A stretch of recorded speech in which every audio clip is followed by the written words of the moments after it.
Assalamualaikum Ustaz. Waalaikumsalam. Saya akhwat ingin bertanya, bagaimana menilai ikhwan yang pantas untuk dijadikan imam sampai surga Allah? Sudah istikharah beberapa hari sampai akhirnya mimpi ikhwan tersebut. Tapi realita sepertinya tidak ikhwan tersebut itu. Bagaimana Ustaz? Ini jadi bingung udah jemaah. Sampai akhirnya mimpi ikhwan tersebut. Tapi realita sepertinya tidak ikhwan tersebut. Itu bagaimana Ustaz? Ana nggak paham juga gimana.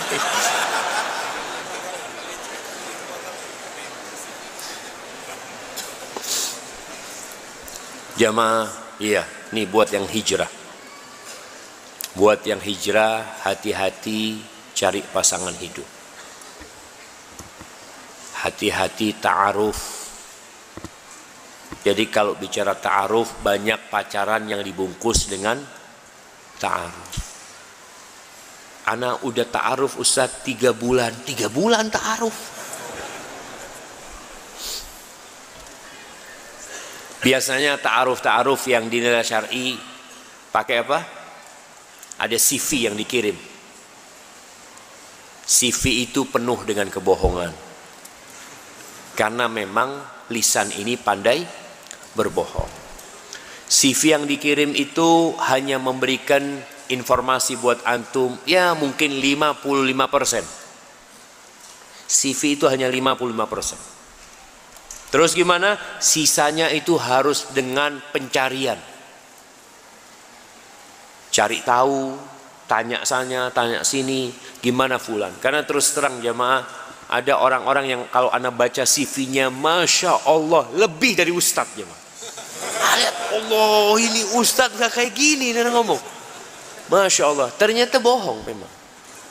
Bohong. Biasa ikut kajian fulan, Masya Allah. Iya, ditanya, antum biasa ikut kajian fulan? Antum ini gak tinggal di Jakarta? Iya Ustaz, via YouTube. Jadi, oh Masya Allah. Jadi dia punya guru itu 100 guru mungkin cuma semua via YouTube. Maka kalau bicara menilai ikhwan tadi, kalau ada CV-nya 55%.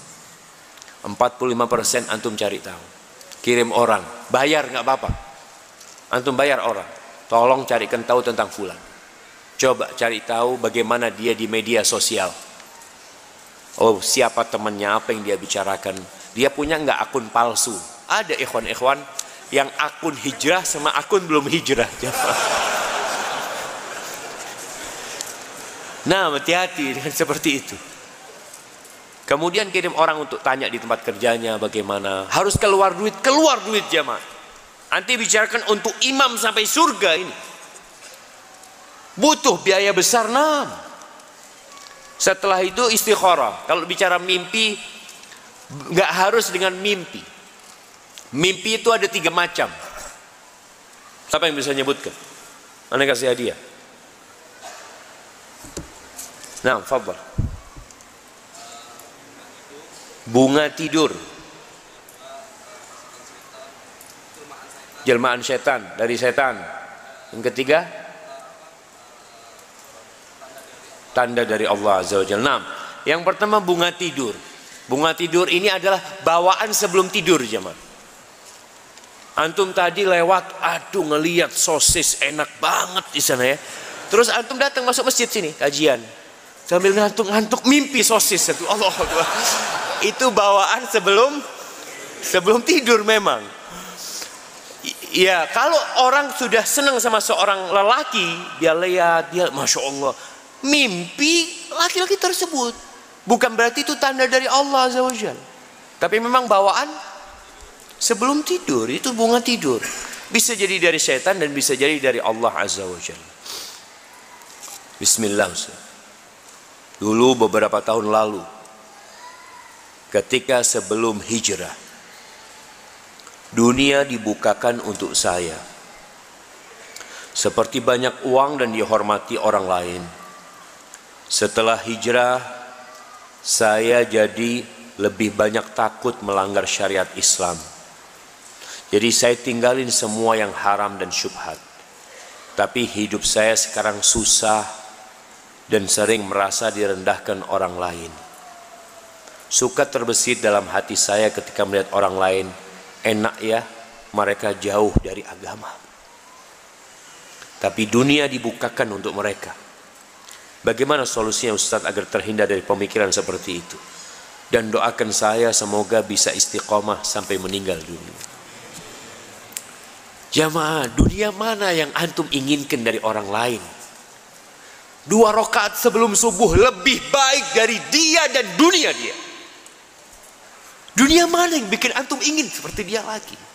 Dia punya mobil, dia punya rumah, dia terhormat. Wallahi 2 rakaat sebelum subuh yang antum kerjakan khairun minad dunya wa ma fiha, lebih baik dari dunia dan isi.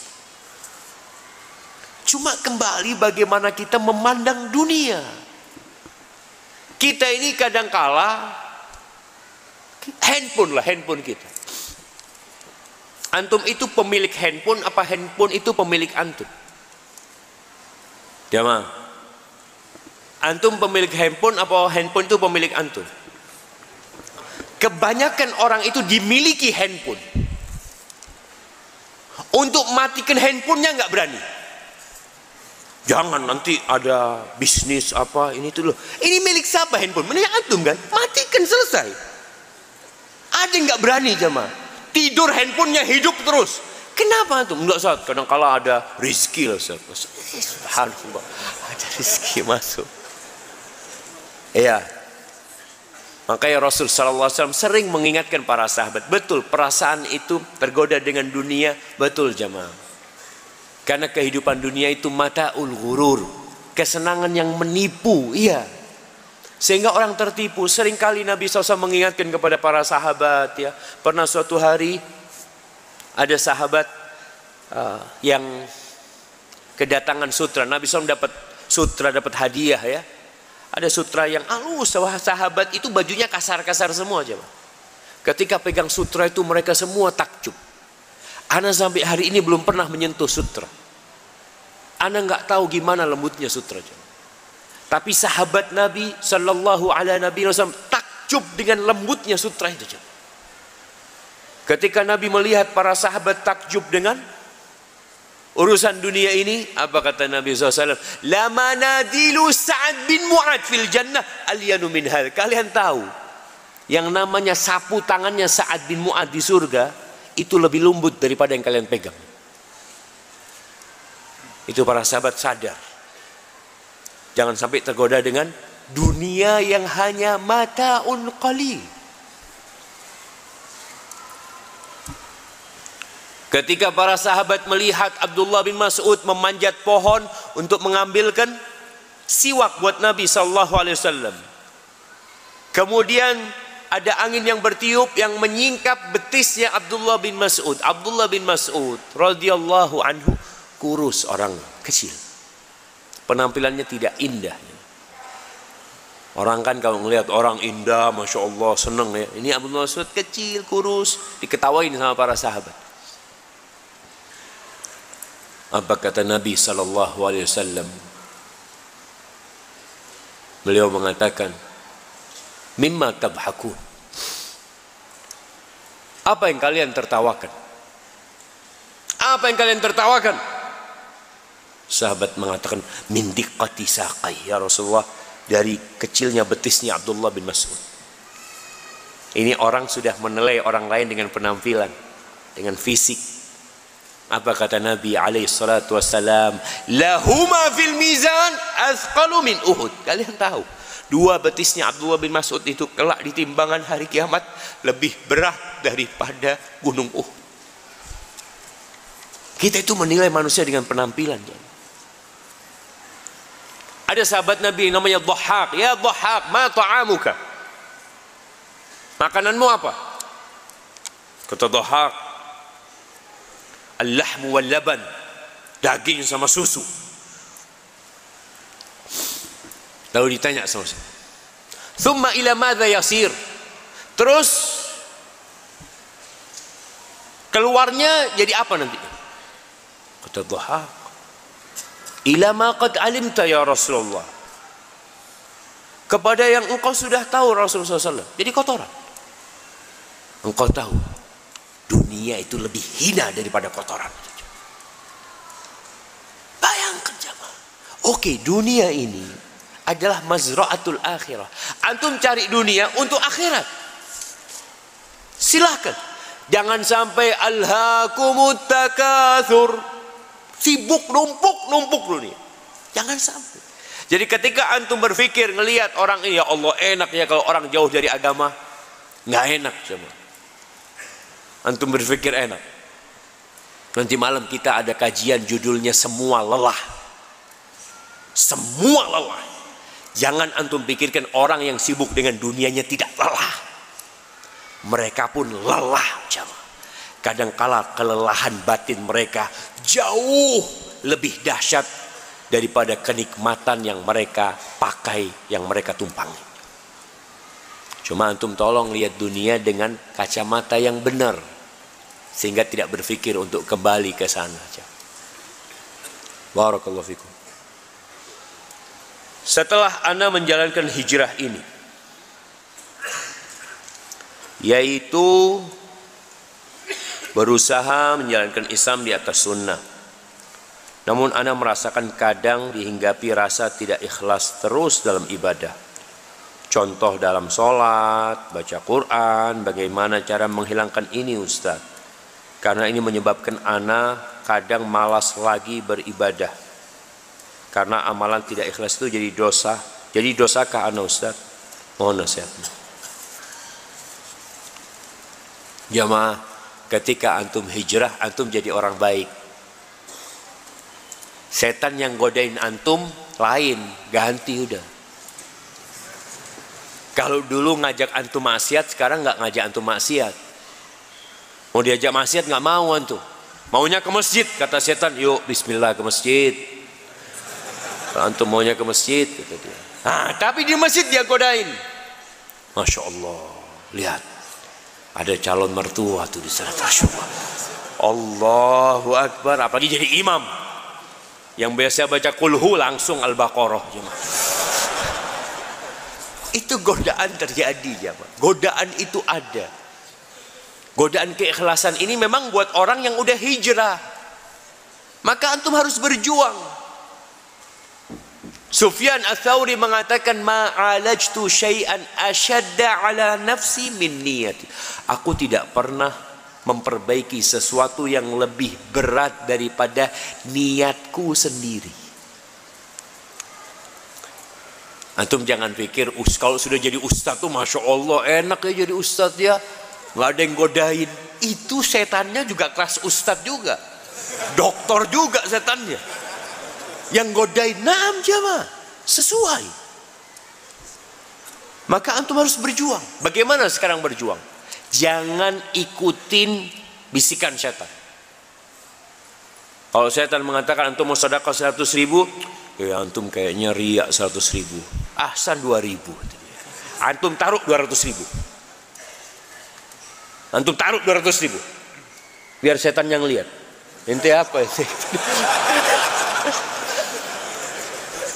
Antum taruh 200.000 jamaah. Betul. Para ulama menyebutkan itu. Artinya paksa. Kalau setan memang mau godain antum. Antum sholat mau 2 rakaat, setan, oh antum mau sholatnya bagus, anda mau sholat 4 rakaat. Bukan buat engkau setan, tapi buat Allah SWT.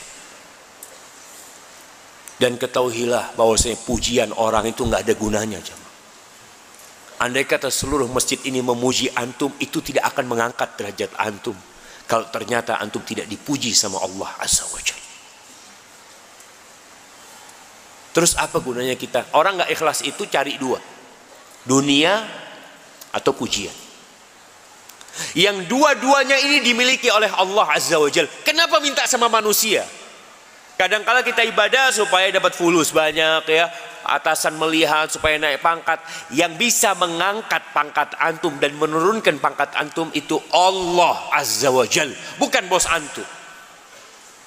Antum baca firman Allah, Qulillahumma malikal mulk tu'til mulka man tasha wa tanzi'ul mulka mimman tasha wa tu'izzu man tasha wa tudhillu man tasha biyadikal khair, biyadikal khair. Semua kebaikan itu di tangan Allah Azza wa Jalla. Lalu kenapa antum berharap sama manusia? Jadi kalau mau riak sama Allah. Riak sama Allah. Salat malam antum pakai baju bagus ya. Sebagian ulama itu Masya Allah, kalau mau salat malam dia beli baju khusus buat salat malam. Aku kepingin ya Allah berjumpa sama engkau pakai yang paling bagus ya Allah. Subhanallah. Maka antum harus perangi dan minta tolong sama Allah. Di antara doa yang diriwayatkan dari Umar atau dari Abu Bakar Siddiq radhiyallahu anhum, mereka berdoa mengatakan, Allahumma ja'al amali kullahu salihan waj'alhu liwajhika khalisan wa la taj'al li ahadin fihi syai'an. Ya Allah, jadikan semua amalku itu amal soleh, dan jadikan semuanya itu ikhlas untuk engkau ya Allah, dan jangan jadikan di dalamnya ada bagian untuk siapapun. Minta doa sama Allah SWT. Barakallahu fikum. Ustaz, bagaimana cara meluruskan niat hijrah? Sebab saya mengetahui manhaj salaf sunnah dari teman saya yang perempuan. Kebetulan juga teman tersebut satu kelas dan sekolahan yang sama. Apa yang harus dilakukan untuk seorang yang baru hijrah? Baik, ini bicara niat hijrah jamaah. Kalau bicara niat hijrah, motivator hijrah itu banyak. Bisa jadi dari teman yang ngasih tahu. Tapi jangan sampai hijrahnya antum karena itu perempuan. Soalnya perempuan itu tidak mau dinikahin antum kecuali antum hijrah. Siap, hari ini anak hijrah. Masya Allah. Apa maumu? Jenggot panjangin, anak gak potong. Baju langsung berangkat ke tukang jahit, potong semuanya. Tapi nikah sama mana lu? Kalau enggak balik lagi anak. Nah, ini berarti hijrahnya untuk perempuan jemaah. Maka niatnya untuk Allah Azza wa Jalla. Orang berangkat haji mungkin karena motivasi orang lain. Di kampung dia lihat semua udah berangkat haji, masa anak nggak berangkat haji? Anak mau berangkat haji lah. Malu sama orang kampung. Jangan malu sama orang kampung, malu sama Allah. Kok dikasih nikmat nggak berangkat haji? Jadi kalau bicara apa yang perlu dilakukan untuk seorang yang baru hijrah, kenali Allah Azza wa Jalla. Dari mana mengenali Allah Azza wa Jalla? Dari ayat-ayatnya. Dari ayat-ayatnya yang Allah turunkan dan dari ayat-ayat ciptaan Allah Azza wa Jalla. Baca juz amma, baca juz amma, tafsir Ibnu Katsir. Terus baca. Jangan pindah dulu antum.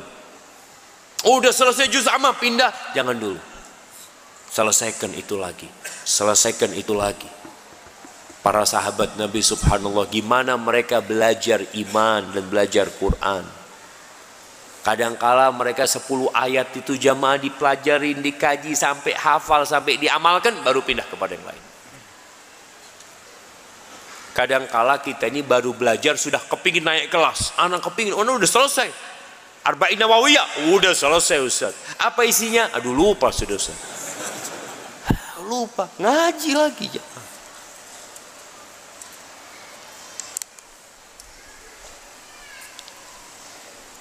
Nah, Ustaz, ana baru hijrah dan masih menuntut ilmu. Ana ingin tanya masalah adab makan atau minum sambil berdiri, apa boleh? Pernah dengar kajian membolehkan dan pernah juga dengar kajian yang tidak membolehkan. Dan bagaimana jika makan dan minum sambil jongkok bukan duduk? Ana ingin hijrah seutuhnya. Terima kasih buat istri ana yang selalu ingin belajar mengenal sunnah. Masya Allah. Ustadznya suruh baca ini jemaah. Ini surat cinta dari suami. Kalau dulu orang itu titip salam pesan lewat radio, sekarang lewat ustadz. Karena kan udah hijrah Ustaz, nggak lagi.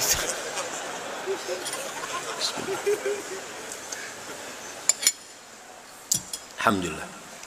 Nah, kalau bicara adab makan dan minum, tetap anjurannya Rasul sallallahu alaihi wasallam mengatakan la yashrabanna ahadukum qa'iman. Janganlah seorang di antara kalian minum dengan berdiri. Jangan. Di sini para ulama berbeda pendapat. Larangan ini bentuknya sampai haram atau hanya adab dan etika.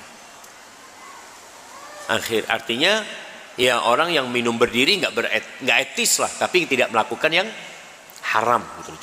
Itu mungkin pendapat yang lebih kuat. Jadi kalau antum mendengar ada yang mengatakan melarang, ada yang mengatakan membolehkan, jadi memang itu larangan yang tidak sampai ke haram, tapi terlarang. Ada larangannya dari Nabi Muhammad SAW sebagai bentuk adab dan etika. Kalau ada yang membolehkan, dia berarti memang tidak mengharamkan, tapi bukan berarti dia ya menyuruh orang minum berdiri, makan berdiri, enggak. Artinya ya kalau memang nggak nemu tempat ya nggak apa-apa, berdirilah seperti itu. Jadi yang lebih utama memang adalah duduk. Jongkok ya setengah lah. Jongkok masuk duduk insyaallah jemaah. Hadza wallahu a'lam.